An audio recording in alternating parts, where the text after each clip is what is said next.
Hello and welcome to the Endurance Lab podcast. My name is Dr. Bill Evans, and today I have my co-host with me, Miss Purple Brown Stephanie Brokaw. Stephanie, how are you? I'm good. How are you doing? I'm good. It's been a while since we've had the privilege of potting together. Yeah, we're back. Back I in know. action. I feel like, the chemistry is just going to get better and better. And we also talked about how we're going to not worry as much about like when we're done. We always have these conversations that are often better than the conversation we had on record. So we're going to loosen up a little bit, maybe banter more. I don't know. So today's podcast, we're going to talk about two things. One is longevity of the runner, and also the good old USATF half marathon results, which I know Stephanie is very high on. She loves USATF. I think she's going to write them a book, a novel, saying thank you for all their hard work and all the good things she's done for them, or Totally. they've done for her. Mm. We usually like to start the episode with what our training was this past week. So last episode, we talked a lot about sprinting. I had my identical twin brother on the podcast. He was a riot. But if you're interested in sprint performance or sprinting or improving your kick, go listen to that podcast. Stephanie, did you listen to it? Yeah, I did. What'd you think? I thought that I'm doing all the right things, obviously. But I Well, do still, I'm old. Yesterday was my birthday. I just turned 35. And That's right. yeah, I'm a master's athlete now. But I do still sprint quite a bit weekly. How much It's sprint nothing volume do you do? total, about 400 meters. I used to do a bit more even last year, but Yeah. I've had a little bit of hamstring issues and my total volume of running has went up this year versus last year. So we decided it was a little bit better of an idea to try to condense that sprinting session to preserve the hamstring but still get that benefit. And then with what you and your brother were talking about, realize wasn't the worst idea ever. So No. Yeah. So in summary, that episode says that freshness over fitness when it comes to sprinting. Do not treat your sprint volume the way you treat your distance running volume or training, where you're trying to work yourself really, really hard and start reps when you're fatigued. That actually will impair your sprint performance. You want max intent, max velocity, stiffest substance you can find, long rest, because it's a neurological adaptation. So totally. I enjoyed it. I was wondering if people would even recognize whose voice was whose, but for some reason, when my brother talks on his podcast, he talks like this, like super deep. And I don't know why he does that, but it's like he's talking like this. He's putting out the vibe. He's making sure Yeah. that you guys don't sound the same, which Well, is we do. helpful. We're identical twins. Well, But you didn't sound the same on the pod. That's because when he talked, he talked like this the whole time. He like whispered into his mic. I mean, I'm not wrong. But anyways, enough about that. Throwing shade. Hopefully he doesn't listen to this episode. No, I don't care. I hope he does. I love him. He's my best friend, but also I love him. So I'm gonna torch him. Did you guys ever decide or did you come to a conclusion about when to add this into training, like what day? Because Yes, it's funny. we did. We said Monday.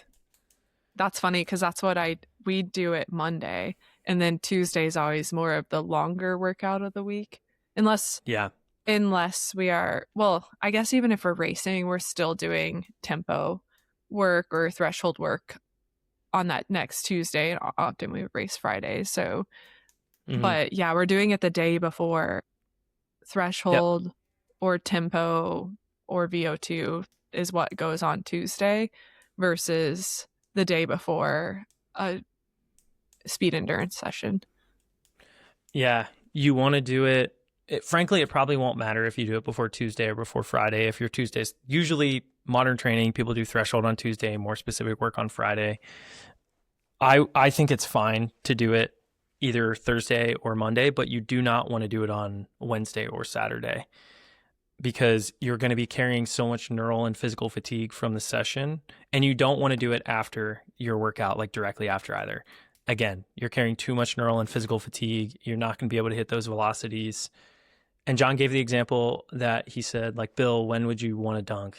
And it was such a trap. It was such a trap because I can barely dunk, and he knows that, and he used it against me. So I said, you'd want to do it, if anything, when you're fresh as you can be. So it's the same thing with sprinting. It's the same adaptation. Sprinting and jumping are essentially the same. And also, this even kind of ties back into the Hobbs episode.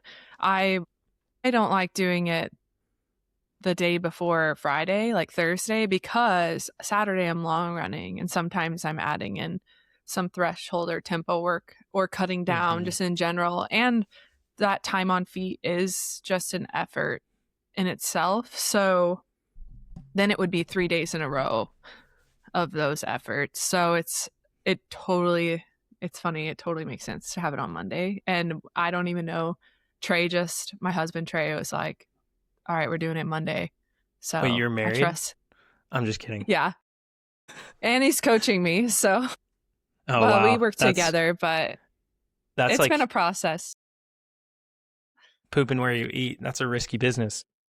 Yeah, but I think if once you get it worked out, there's no one that knows you any better, knows what you did the day before. Your identical twin does. Yeah, but they don't live with you. I'm just an adult. Well, that's joke's on you. Mine does. No, he doesn't. But he has before. He has before, and I thought my wife was going to throw him out. Okay, so back on topic. Quickly, Steph. How was your training this past week? / what have you been up to, training-wise? So this past week was kind of a down week for me because I went to USA Indoors. So I've biked a couple days and lifted a couple days, and that's it. But I start running again today. All right. So my trainings looked really unexciting. Yeah. I did a half marathon last week, and I mentioned it on the last podcast. It was kind of a last second thing. Had someone drop out. I had never run a half, or I guess raced a half. Really? Wow. Yeah, never raced a half. It was the first one done. I'm a middle distance runner. People think I'm like this long distance road runner. I am not. Well, I do it because it's more convenient as an adult with children. Right. It's hard to go to a college track meet. It was not that. It was weird. I can't quite describe it. Everyone I had talked to said that it'll probably be around your 5-mile tempo pace-wise. And I said, there's absolutely no way. Because 2 weeks ago, I did a 5-mile tempo on the track and thought I was going to die. I had run 5:24 pace and literally had the thought, there's no way I could hold this for another step.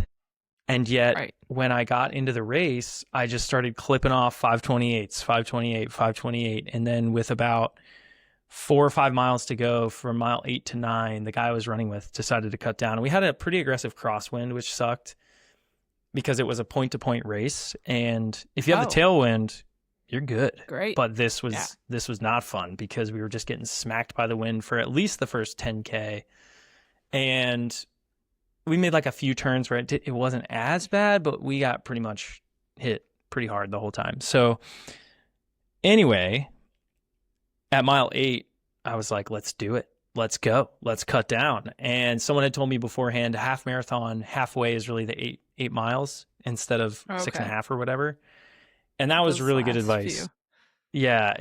And I always tell people that like a 5K starts at 2 miles, that's when it gets hard. And even 5K, sometimes it can get hard at 2K and that's when you really are, you're down bad.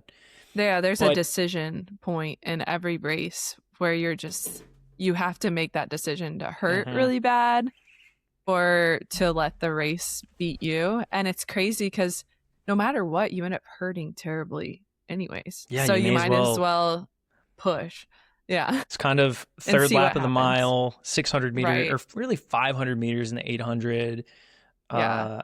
I always notice it cross country at the 4K point of a 6K. Oh, never raced a 6K.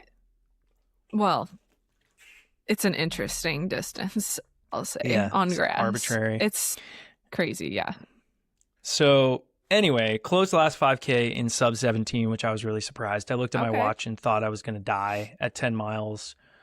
It said like 55 something. Turns out the 10-mile mark was not in the right spot. And I had the thought in my head, I think I can break 72 today. And going in, I kind of just wanted to run like 73 something.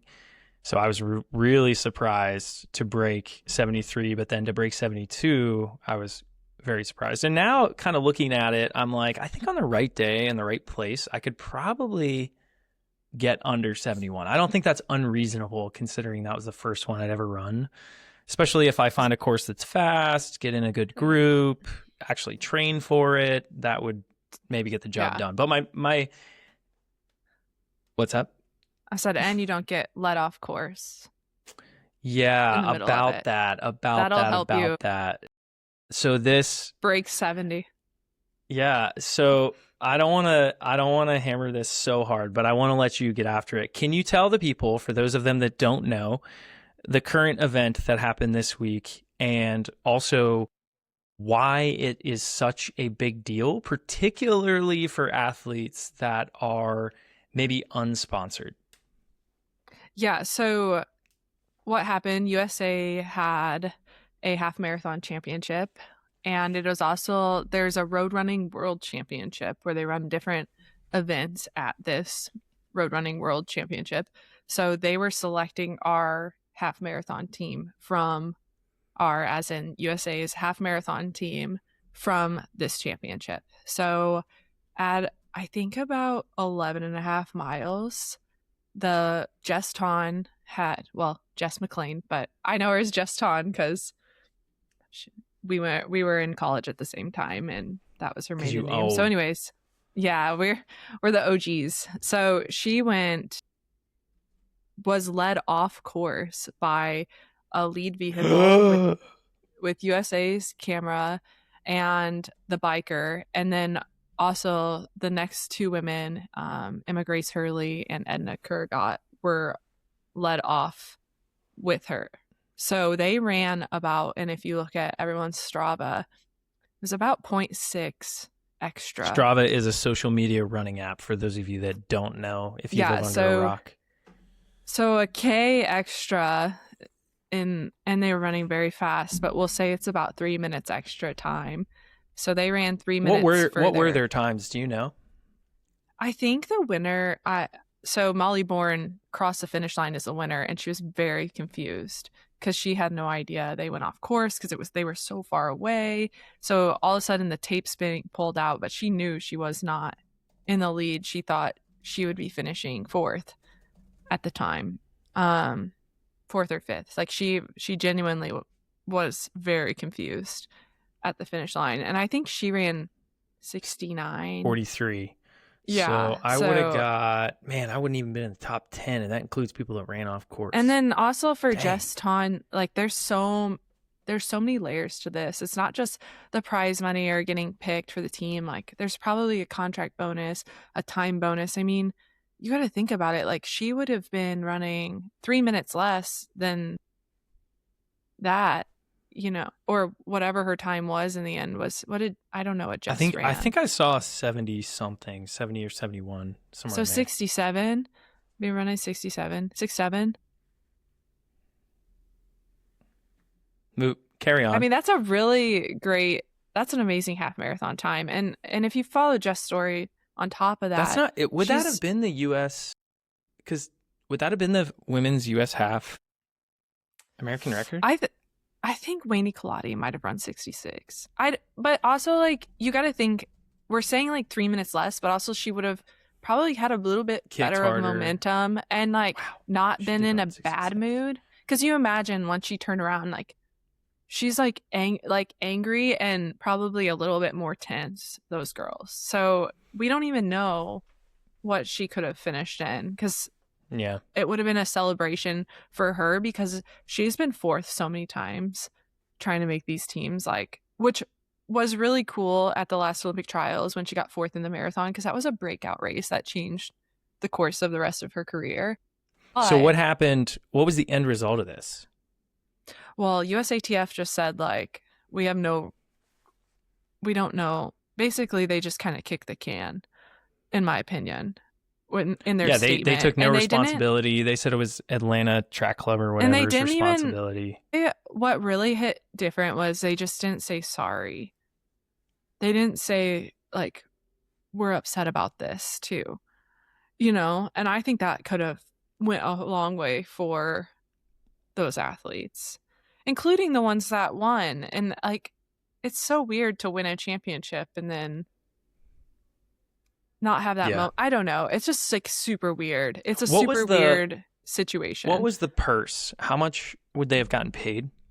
It was, well, the win was $20,000. So Atlanta Track Club, Atlanta Track Club came out and they are paying just on that prize money. I don't know. And I don't know.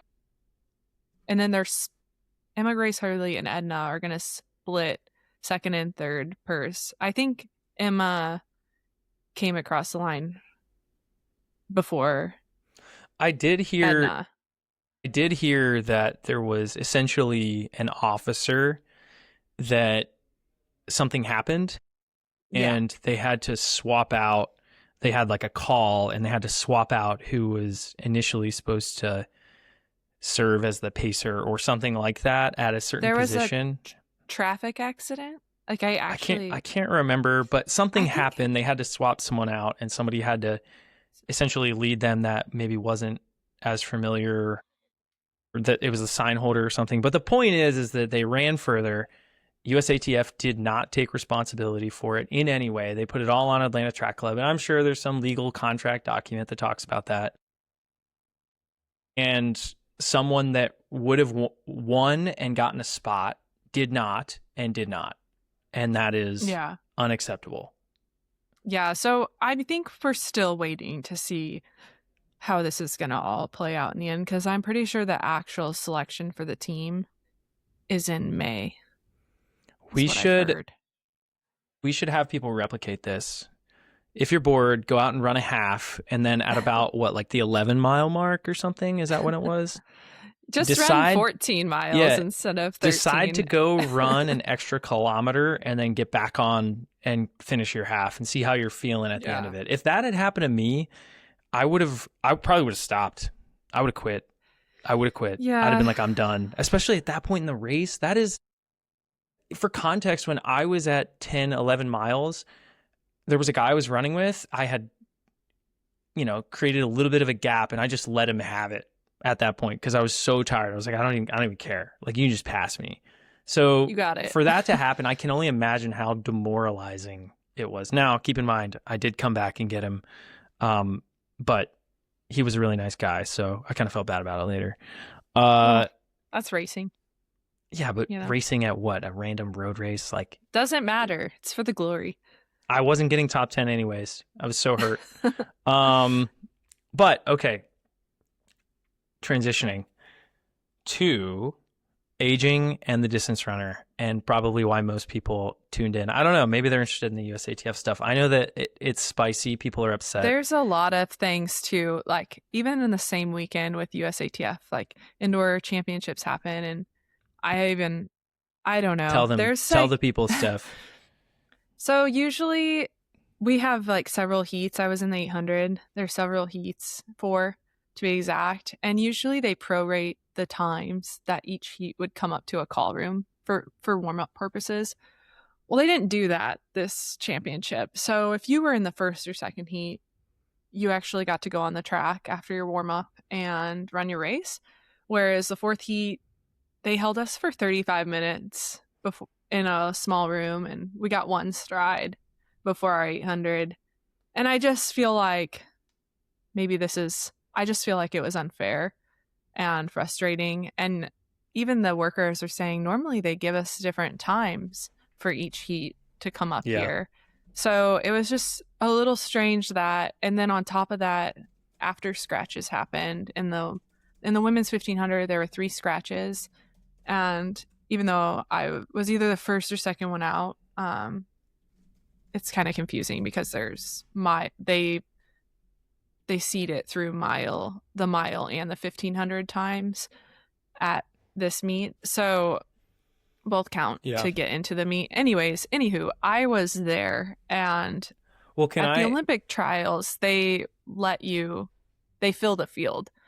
So they actually had 2 empty spots on the line, and in a different world, I just don't see why you wouldn't fill the field if those scratches did happen, and there are athletes there ready to run. Because the other athlete probably would have been Helen Schlachtenhofen. What a name. Yeah. She also lives in the area, and I think she would have made the trip to USA's if she even knew that there was a potential to run. So it just seems frustrating. It's a little frustrating. I wanted to run the 1500 more, and of course, in the end of the day, it's on me to run faster and actually get a spot on the line ahead. But it's just, if there's an empty lane, like, why are we not giving opportunities to the athletes, especially when I paid $60 to enter each event? We have to pay the money before we know if we're going to get it. Yeah, my husband calls it the passion tax. So it's just, there's just small things where I think athlete experience could be elevated. Yeah. So, yeah, and it's a bummer because what does USATF do? And I think people have the same concern with the NCAA, and I'm not saying the NCAA doesn't do anything or USATF doesn't do anything, but broadly speaking, your job is to create the best event and the best experience for the viewers and the athletes and have the best people on the line. And if you're going to view this as an economic opportunity, get out of the business, because there's no purpose in trying to turn track into trying to turn people's who don't make a lot of money, right? Like, we're not talking about an expensive sport, and the governing body should be a service to the athletes. It should not be a hindrance. It should not be a money or cash cow. And I've heard some things about like how it's run, but I have felt historically that USATF has not protected the athletes in any way, nor advocated for them, and instead just functions as a means for people to line their pockets. And that just ticks me off. Yeah, and it's hard to know, like, you don't know all that up top. Like, there's no real way to know exactly like the reasons behind every single thing. Just from an outsider's perspective, like, there are things that can still improve, and hopefully moving forward, and I think we have seen some changes, and USATF has improved. Like, I don't want to take that away from them. Like, there are things that have improved over the years. Even with their funding, and I'm just kidding.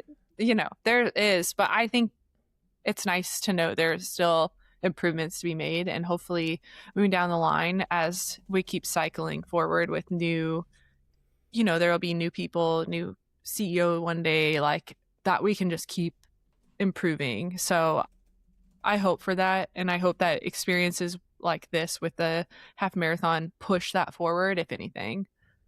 Mm-hmm. So that's a silver lining at the end of the day. Things are looking up. Yeah, I think mistakes can garner change. I'm glad that you're so optimistic. I try. No, it's good. You have to be in track and field. Yeah, I listeners don't know this about me. My athletes do. I am a hater. That manifests in a lot of different ways, but I find the idea that you have to pay for an event that you don't know if you're going to compete in challenging, but I understand, I'm sure there's associated costs, but USATF should not be trying to generate revenue. It's just like, whatever, who cares? It doesn't matter. Maybe it matters. I'm going to be cool about it. Okay. Yeah. We're going to say we're looking for change in the future, and we'll see what happens. Yeah, I was looking up some details about it, but we're going to move on. Yeah, because we're going to run out of time to talk about getting old. The longevity, the aging athlete, our new Masters athlete, Stephanie Brokaw. Yeah, brand new. I'm the expert here of longevity.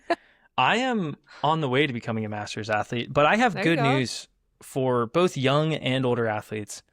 So the best news that I have for you is that, one, your performance probably won't drop that much between the ages of 35 and 50. So that's Let's really go. good news. Now, if you're a young athlete and you're sitting there wondering why that affects you, well, it's because you, believe it or not, hear me out, are going to get old. And if you're lucky, you're going to hit the age of 35 or older. And if you're lucky, you'll be able to keep competing. And during that time, you're going to think that you're fighting a losing battle. But guess what? Tech's getting better, surfaces are getting better, training's getting better. And I think we're going to see that masters athletes are going to be continually more competitive and progressively more competitive. And I think that the common misconception is that as you get older, you have to transition away from the fast stuff because there's just no way to maintain performance. And we'll talk about some of the research as to why there may be some truth to that, but I don't think you have to jump up to the marathon. I think sometimes this is like the instinct, the gut instinct, and I just don't fundamentally believe that that is the best approach for a lot of people. And then also, I think if you are a marathon runner and you're 35 to 50, guess what? You can move back down. And you can, as we're going to see, you can train to get faster. This is not, you're not just fighting this inevitable losing uphill battle. And so, yeah, I'm going to talk a little bit about the Phys. Steph, do you care if I give a little intro? Yeah, go for it. I'm ready to hear. Sure? I'm ready to learn. What need questions, to learn. Before I do that, do you have one burning question in your mind? Ooh, I think want to know about just like pure speed. Like how much does it change? Because even I think I think that's what people want to know. Is like, okay, are you actually getting slower? Yes. And how much slower are you getting? And what events so are you getting affecting? slower? How much slower? And then what was the last thing? That's actually 3 questions. Oh, and sorry. What events are getting the most affected at the fastest rate? Okay. I will try and address all of these, but some of this is buried in a paper by Dr. Blunder, published in 2008 at the University of Pitt, and Brett Pericelli. I wonder if he's Italian. And so the paper is called Age-Related Rates of Decline in Performance Among Elite Senior Athletes. And so essentially what the paper did is they took senior Olympians that were greater than 50 years of age, and they compiled data from the National Senior Olympic Games. They surveyed them on their demographics, their health characteristics, and age-related changes in physical performance. But also in the paper, they had data that they had collected from people between the ages of 35 and 50, which I think, and I could be wrong, might be relevant for you, Steph. Yeah, unfortunately. And so the graphs are actually kind of interesting in this paper because you can tell that they've like photocopied them out of a book, which is kind of cool. But the good news here, the best news today, is that at the age of, and there's a really good figure for this, it's figure 8 for those of you that are counting at home. At the age of 35, the drops between 35 and 50 are not that large, especially for sprinting. So the Steph you are today is probably the Steph you could be for the next 25 years. Well, that sounds like pretty good news. Am I right? You want to carry on that way. Yeah. I think that's where we get the wires crossed. Correct. Is you have to carry on training in that regard, which most people don't. Yeah. Yeah. No, that's true. But and so could, right. Apparently. And so the reason this happens, or the reason people generally think that you get slower as you age, is because it does happen. It is inevitable. You do get slower as you age. That's the bad news. And it mainly happens because there was a study in it's actually, believe it or not, the editor's name is William J. Evans. So yeah, if you're hip to XPhys, that's right. William J. Evans is one of the best researchers on muscle phys from the 80s and 90s and early 2000s. And my name is William Evans, William S. Evans.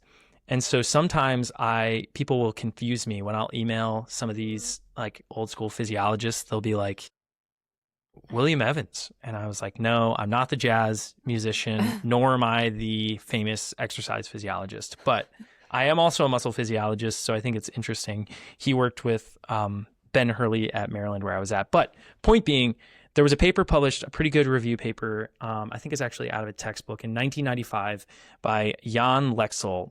And essentially what he had showed is that in, I think, the 1970s, here I have the paper here. It says, what is the cause of the aging atrophy? Total number, size, and proportion of different fiber types studied in whole vastus lateralis muscles from 15 to 83-year-old men. I know, it's men. This is in the 70s and 80s. That's what they did. Don't blame me. Blame them. Fine. Yeah. So 1988. So basically, he studied anybody from the ages of 15 to 83. And they ran all of these measures to get fiber type, fiber size. They even looked at like motor units and some other things. And more or less what they showed is that as you age, you see an atrophy or a decrease in size of type 2 muscle fibers. And for those of you that don't know, I talked about this in the last episode. Type 1 fibers are aerobic. They're fatigue resistant. They're smaller. Type 2A fibers are glycolytic. Think 800-meter run. They are slightly larger. They have mitochondria, but not as many as type 1, which are very, very rich in mitochondria. Powerhouse of the cell, consumes oxygen. And then type 2X, which are the fastest, most explosive, highest motor unit threshold. Think muscle fibers for sprinting, jumping, throwing, all those things. And so what they showed is that particularly the type 2 fibers, so the fast twitch fibers, showed the most atrophy.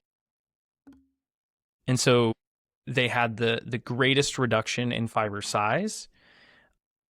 And we know that sprint performance, or this led people to think that, oh, this is why as you get older, you can't continue to dunk a basketball or sprint really fast. But in the same breath, if you think about it, if type 2 fibers are getting smaller, which are sometimes what we think of as being responsible for the fatigue that we see during long distance events, it's because you have to start relying on these type 2 fibers. They're very big, they're very inefficient.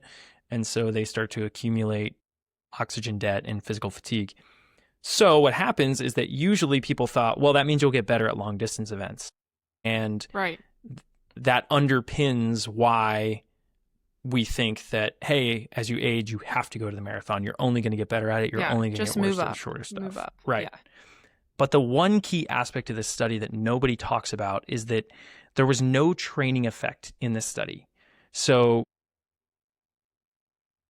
like, it's not like they looked at people who had sprinted their whole life. And so the one thing to keep in mind is that as you age, behaviors of sprinting and jumping are going to be less frequent. When you're a kid, you're playing team sports. You sprint, you jump.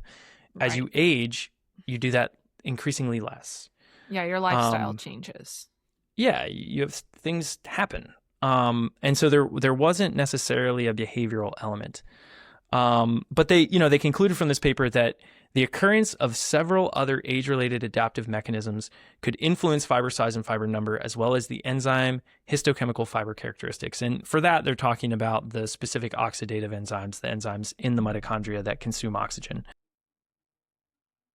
But, they wrote in this review with William Evans that, the other William Evans, not me, that as you age, what we see is that the mean fiber area just gets progressively smaller in type 2 fibers, but we don't see that really in type 1 fibers. So your fibers get smaller, and the smaller they are, the less force they produce. The other thing that they find that's interesting is that you actually have fewer fibers. This does not make sense to me. I don't know how they do this or how they get this, because they're just tubes, but they claim that you have fewer fibers as a whole. Oh.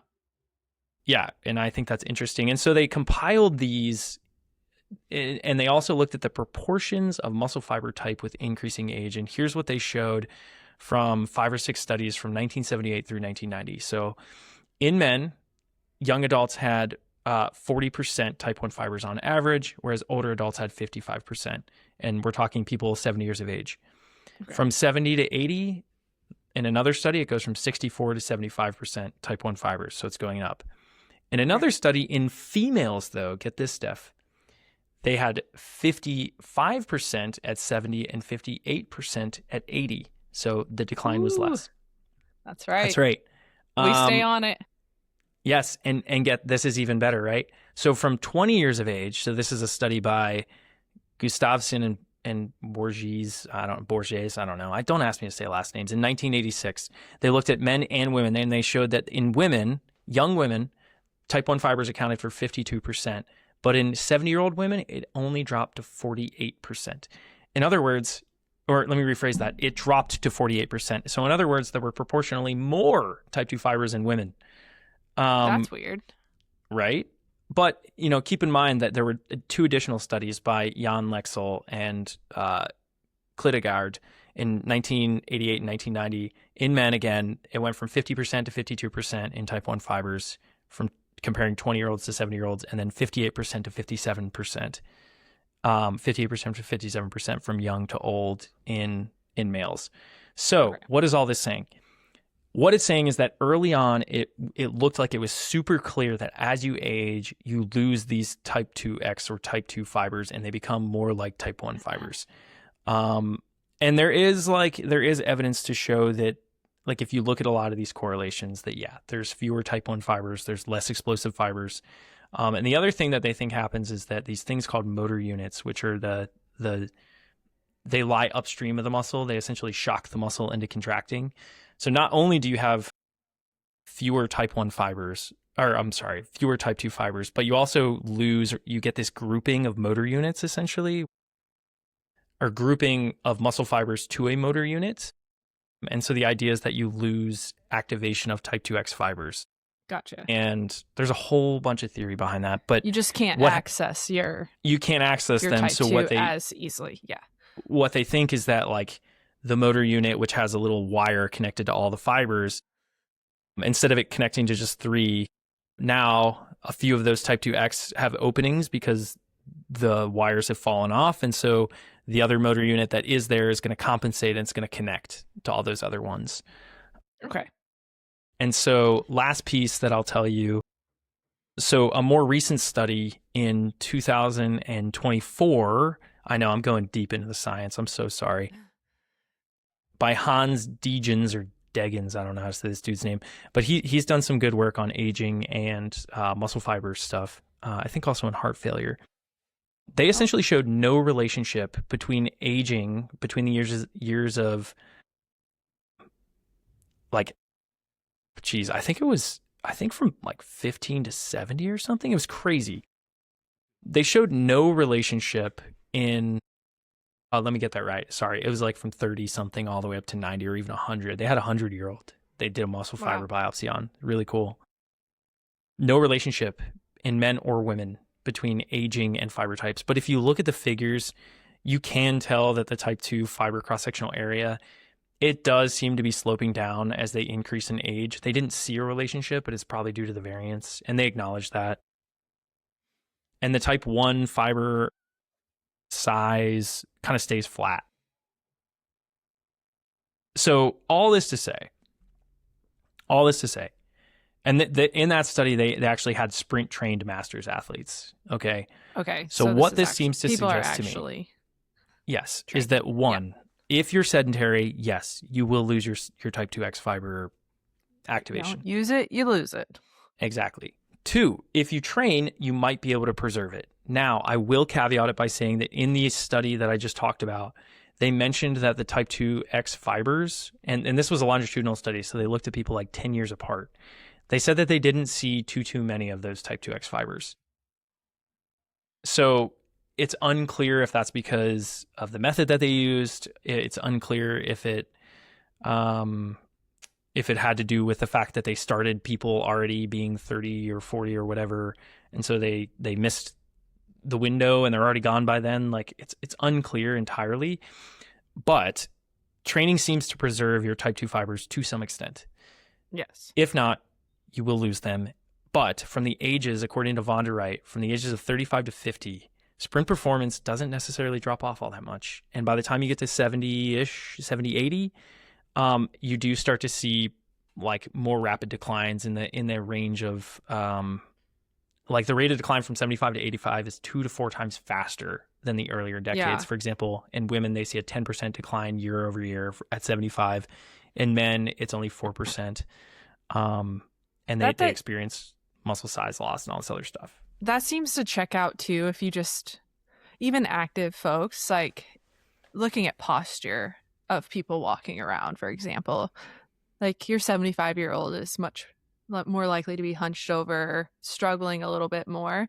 But at 35 and 50, everybody's still stand mostly. There's like a threshold where you're still looking like you're still moving well, just not in regular. Us. I'm just talking.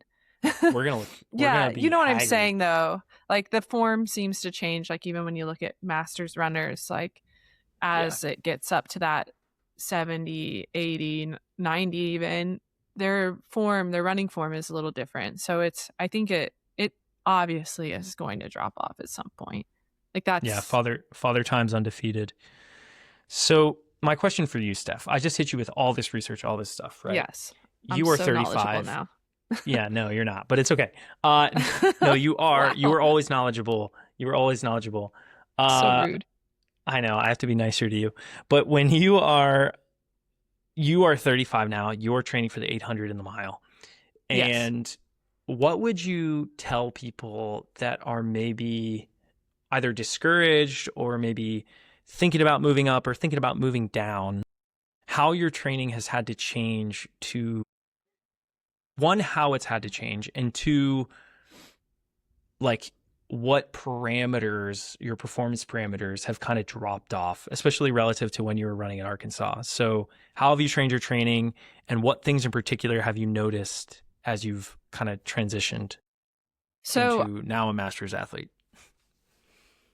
Right. Day one. My knowledge. I really think the main thing is having just that one extra day recovery in between workouts. Like I used to I could work out Monday, Wednesday, Friday and be fine and long run Saturday. And now it's, let's do Tuesday and Friday. And that way I have Wednesday and Thursday to recover. But I don't think I overthink about it that way either. I'm not like, oh, it's because I'm old. I'm just trying to also potentially be smarter than we were in the early 2010s. I think my circuit board was a little overdriven and it caused some inconsistencies. My circuit board, if you haven't listened to other episodes. Go back and watch the mile episode if you want Steph's circuit board. I don't think whatever. Marco Anyways, called it his tightrope. His tightrope. Or the whatever it is. Anyway, so I think like training has also just changed a bit since then, and I think I genuinely feel like that is going to help people have longevity because training's changed, and recovery has. People are talking about recovery all the time. They talk about way more than back in my college days. We didn't talk about anything actually. We barely had internet, So I think that's changed, but I don't know that I overly am thinking about it in that way. I would say like this year, trying to sprint less from like a standing start because of my hamstring situation. And it's not even a sense of, oh, I can't do this. It's almost because I can push out hard, I can run fast, that I can almost hurt myself. So because I'm able to run as fast, I'm as fast as I was in college, like in a 150 right now, pretty close. So because I'm able to do that, I can also injure myself. So I have to do it just maybe a little less. So that's been like a change in the last year to preserve my body and make sure that now, I can keep putting work in. You are a racehorse, though. I gave this analogy last time. Some of us are donkeys like me, and some of us are racehorses like you. And so it's important to realize that everybody's going to have different demands. But would you say that your training has changed because you're less resilient, or because over the years you've just gotten banged up and the injury just hasn't fully, like, it's just like once you have some scar tissue in there, it's easier to kind of get messed up, you're more aware of it? Well, no, I don't think so. I guess that doesn't answer the question. I don't think that it's changed because I'm banged up. I think it's just changed. But I also am, what's changed is I am putting in more miles this year. And I guess Mm-hmm. it is a little, if I thought about it critically, like in 2018, I was putting in a lot of miles and way more work on the regular because it worked out for me pretty well. Like I would like to do a lot of, I respond well to a lot of work. So I guess there is a level it's changed because I'm less durable, but I also think there's a sense of I'm trying to just stay, I don't want to risk anything in that way because the whole training in itself is a risk. Like running the miles really high is a risk. So it's just like minimizing risk and like maximizing reward with my training. Yeah. And I don't know if that's just because I'm old or if it's just because we're smarter, but I'm not I'm not entirely sure. Do you feel like there's one parameter that's fundamentally different from 22-year-old Steph to 35-year-old Steph? You said you feel like you're as fast as you were. You mentioned recovery might be different. Is there any like, I feel like my threshold is better or my whatever is worse? Is there anything that comes to mind? I'm definitely better at longer efforts now for sure.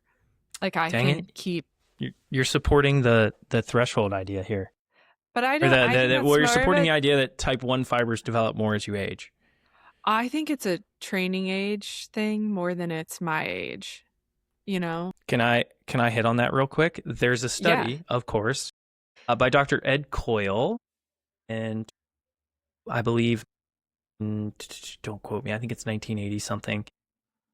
But he took well-trained cyclists who had the exact same VO2 maxes, but one group was performing much better than the other group. And the best predictor of race times and time to fatigue was training age. Like the Wow. best, they had the exact same VO2 max, but I think it was even better than lactate threshold.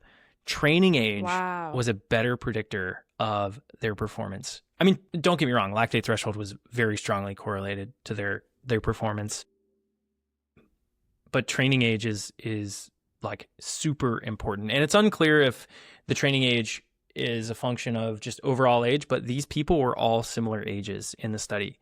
So Right. it's super obvious that training age is very important and it improves your running economy.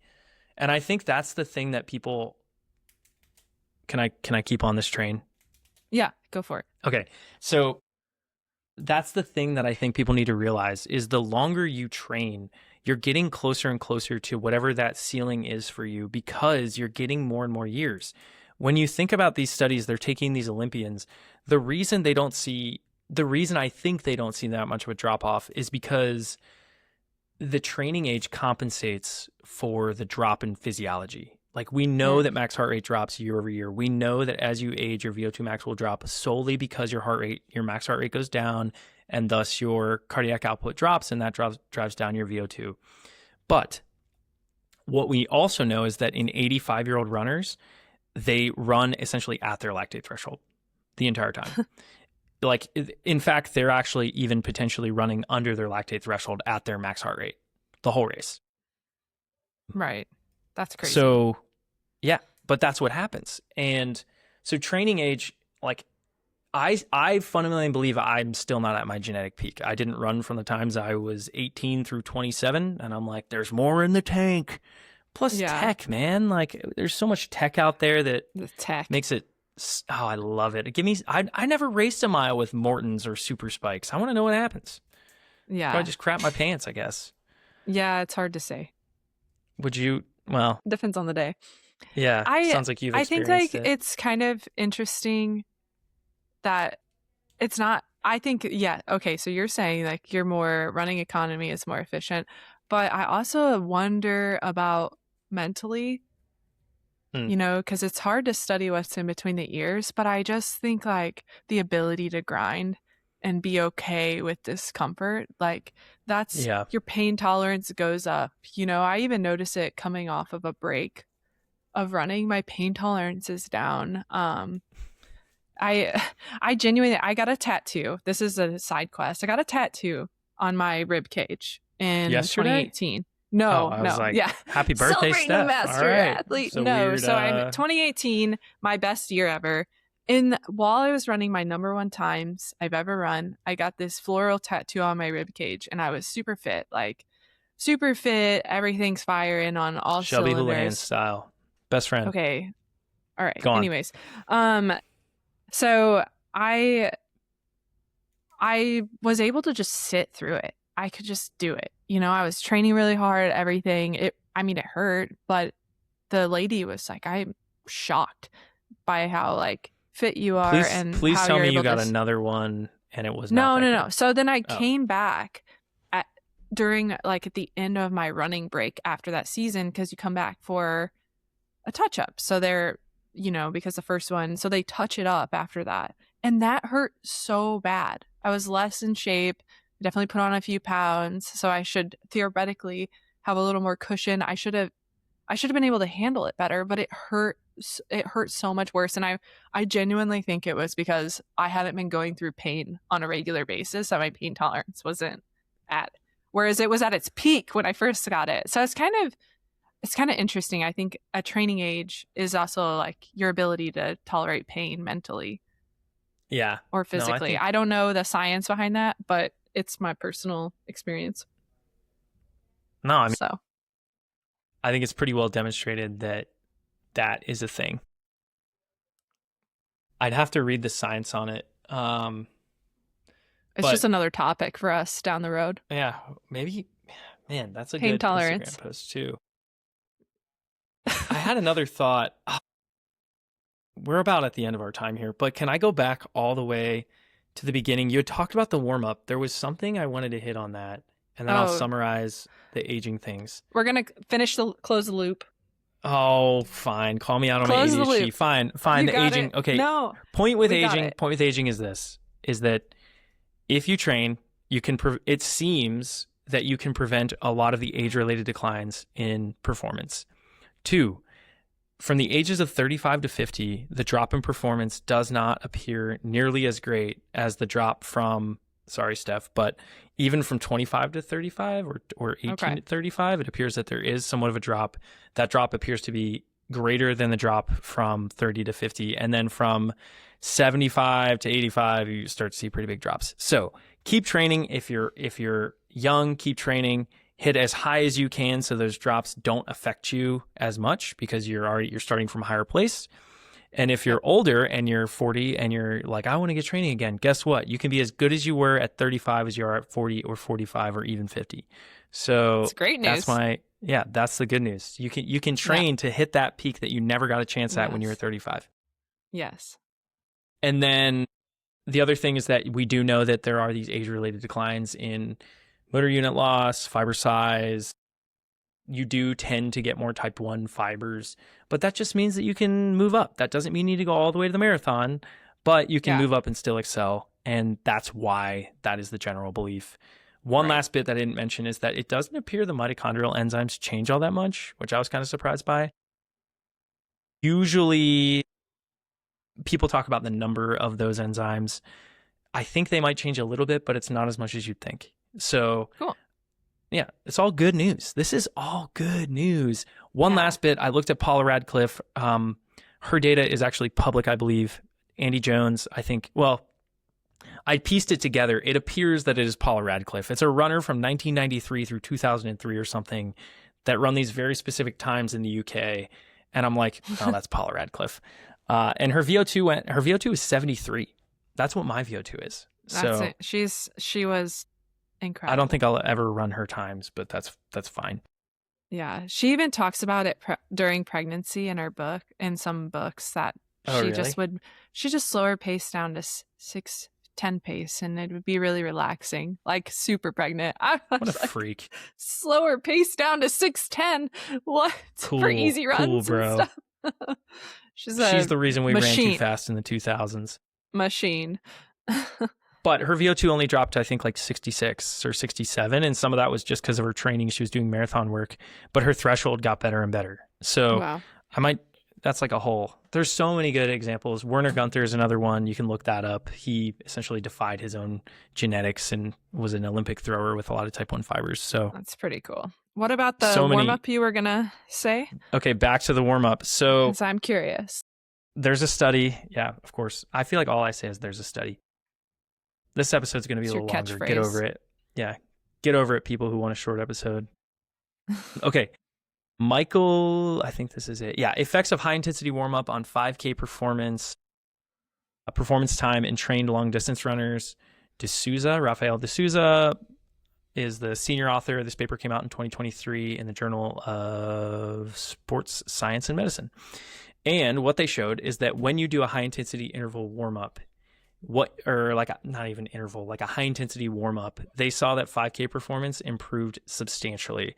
People actually had lower, believe it or not, they actually have slightly higher blood lactates when they enter the race, but that's what you want because your buffering system will turn on. But they had lower RPEs at the start of, or at the end of the race, slightly higher RPEs at the start of the race, but by the end of the race, those RPEs were lower. So even like at the start, they were like 4 compared to 2.5 in the high intensity warm-up group. But by 1K, the RPEs were significantly, maybe not significantly, they were numerically lower. And then that held true essentially throughout the race. So point is that doing a warm-up, it increases blood flow. It increases the activity of bicarb, which is your buffering system, buffers out hydrogen, which causes fatigue. Yeah. And so by not doing those warm-ups, you are getting a drop in arousal, neural arousal, which I didn't talk about, but you're also going to see metabolically those buffering systems are not going to be as turned on. And then the first 200, you're essentially going to have a delay because there's a kinetic element here. Anytime you change intensity, your metabolic systems have to catch up. And aerobic systems can't catch up immediately, and so the explosive ones need to compensate. Well, the less warmed up you are, the longer that latency period of the aerobic system, and then the anaerobic systems have to compensate, and they fatigue sooner. Yeah. So performance. Do you think the older you are, the more that you would need that intense warm up versus like a high schooler? I think it's like anecdotally, yes, but I think that probably has more to do with arousal. I think that has more to do with the state, right? And Dan Paff was recently quoted as saying that he thinks most people warm up too much. And I think as you're an older athlete, you've kind of optimized that. You kind of know, all right, I know exactly what my warm-up routine is. I've done this so many times. I know exactly what to do. And if you're not able to get that optimal level that you're accustomed to, and a younger athlete, they're used to overdoing it. So like, if anything, less is going to help them because they're probably they're probably fatiguing themselves from their warm-up because they're anxious. And so I think that behaviorally and neurally it would have more of an effect on an older athlete. Yeah, does that sound right? Yeah, so there was a really good case in that race was just that I was in was every heat got slower. So by heat 3 and 4, we were all seeded the same. I had the number 2 seed in the entire meet in my race. And she's run 159. This Who is it? 0.1. Olivia Baker had run 159.1. Her and Michaela Rose had both run 158, and they're closing in a 202.2 or 3, like going all out to the line. Now there was also a phenom high schooler, Paige Shepard, whose PR is 8 coming in indoors, and she also ran like a 202 mid. So for her, she has a great race. And then, but she's a kid. Yeah. So it's like kind of curious. And I also, looking back, it's kind of funny. The oldest person at the meet and the youngest person at the meet were lined up next to each other. So it's kind of cute. Yeah. She told me she liked my eyeshadow right before we started too. So it was just like really cute. Like nobody's ever said that to me ever. And I wear it every single day. And no one's ever noticed. Yeah. So shout out to her. You know how frustrating that is to get dolled up and no one notices? Yeah. I'm sorry. But shout out to Paige Shepard for getting after commenting on your eyeliner. Us old heads. Shout out. But yeah, thank you for that. That was the best thing that happened during that race for me. But also, I think being the oldest person, I could have maybe benefited from a few more warm-up strides for that. Yeah. Because I am accustomed to that. You're right. in every workout I'm doing 200s before I get into it. So yes, it is what it is. Yeah, you some move deuces. on. So with that, we're going to close the episode. And as always, you can, if you're interested and you like this stuff, you can check our podcast out, the Endurance Lab podcast. You can check us out on Instagram. I am Dr. Evans Running with a bunch of underscores between every word. And Steph, what's your handle? MISS Purple Brown, one word. Miss Purple Brown, even though that's Miss not Purple her last Brown. name anymore. It's okay. And if you're an athlete interested in being coached to run faster and you're serious about your training, you can apply online at our website, endurancelaboratory.com. You can click the link tree in my bio, and it'll take you right to the website, and there's apply buttons everywhere. Or you can DM me. I don't think I had anything else. Oh, yeah, one more thing. Our podcast is unsponsored. So Morton, Garmin, Honey Stinger, what else? Who else? Nike. I want that stevia, the Zevia drink. Stevia, isn't that like the sugar-free diuretic? They make a soda. No, it's just a drink. It's just a sweetener. Oh. Okay, whatever. I don't know what that is. I need them because I drink way too much. This is our sponsor call out. Please, somebody this love episode us. Brought to you by absolutely no one. Brought to you by Heart and Soul. Yeah, for hard work. Last little teaser here. Cam Myers, I've been trying to get him on. He and I got linked up. He's going to be doing the podcast. Yeah, so my Friday night, his Saturday afternoon, we are going to have him on. We'll try and post his next week. And then we also have Isaiah Jewett lined up, 800 meters. He got 4th in the indoor. He's previously made the Olympic team in the 800. And then finally, last but not least, if not our crowning achievement, is getting Mr. Trey Brokaw on the podcast. That is Stephanie's husband. He's going to talk a lot about recruiting and athlete development and what recruiters are looking for specifically in their athletes, what times do they need to be hitting, and also what are some of the intangible things that these athletes maybe have that they're considering as well. Did I get that all right, Steph? Yeah, he's an expert, and he's been coaching at over 10 years in the NCAA, so he's seen all these changes and seen what and I think that'll be really exciting for our younger listeners, especially our high schoolers, high school boys, specifically high school girls.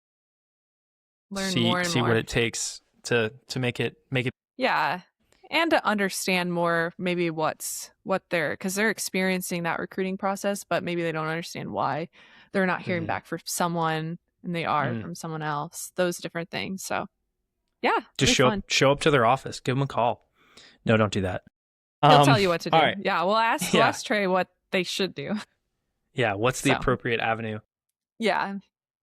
Well, regardless, thank you all for listening. It's always a pleasure. We will post our next episode sooner than later. And like I said, check us out on our social media. Thanks again. Yeah. Thank you guys. Bye.